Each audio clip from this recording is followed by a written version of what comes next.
Jean Stapleton's final interview quietly confirmed what many had long suspected about the woman behind one of television's most beloved characters, revealing a life guided not by fame, but by discipline, integrity, and devotion to craft. Born Jean Murray Stapleton on January 19, 1923, in New York City, she grew up immersed in the performing arts, shaped by a professional opera singer mother and a father who valued creativity and rigor, influences that steered her towards serious training at the American Repertory Theater and later the Actors Studio, where she absorbed method acting and classical technique.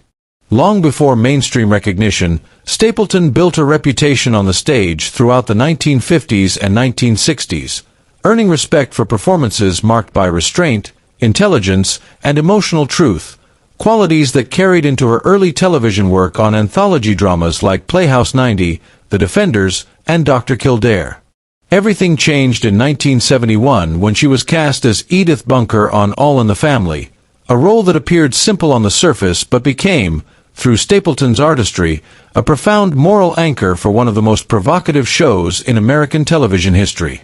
Though Edith seemed soft-spoken and submissive beside Archie Bunker, Stapleton infused her with compassion, quiet strength, and moral clarity, shaping her into a fully realized human being rather than a caricature and working closely with writers to ensure the character was treated with dignity. Her performance earned multiple Emmy and Golden Globe Awards, but more importantly, it made Edith a symbol of decency during an era when television confronted racism, sexism, war, and cultural division. Despite the show's immense success, Stapleton resisted celebrity, avoided publicity, and ultimately chose to leave when she felt Edith's story had been honestly told, even agreeing to the character's devastating on-screen death as a reflection of her belief that truthful storytelling matters more than comfort.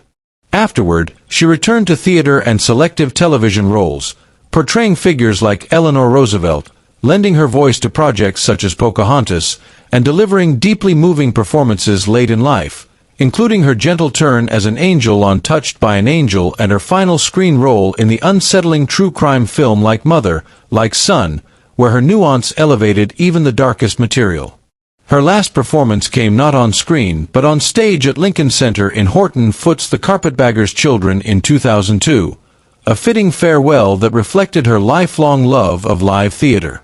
Beyond acting, Stapleton was a committed advocate for civil rights, women's rights, and the arts, and her personal life was deeply rooted in her marriage to theater producer William Putch, whose sudden death in 1983 she met with remarkable strength, even choosing to perform on stage the very night she learned of his passing.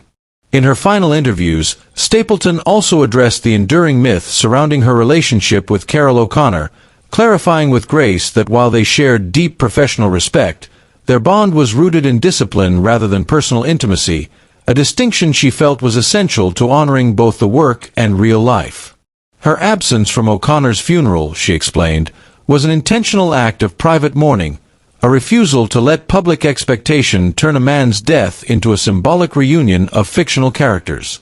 Jean Stapleton passed away quietly on May 31, 2013, at the age of 90, and Broadway's decision to dim its lights in her honor underscored the lasting impact of a woman whose career bridged stage and screen with humility, emotional honesty, and unwavering integrity, leaving behind not just an iconic character, but a legacy defined by truth, respect, and grace.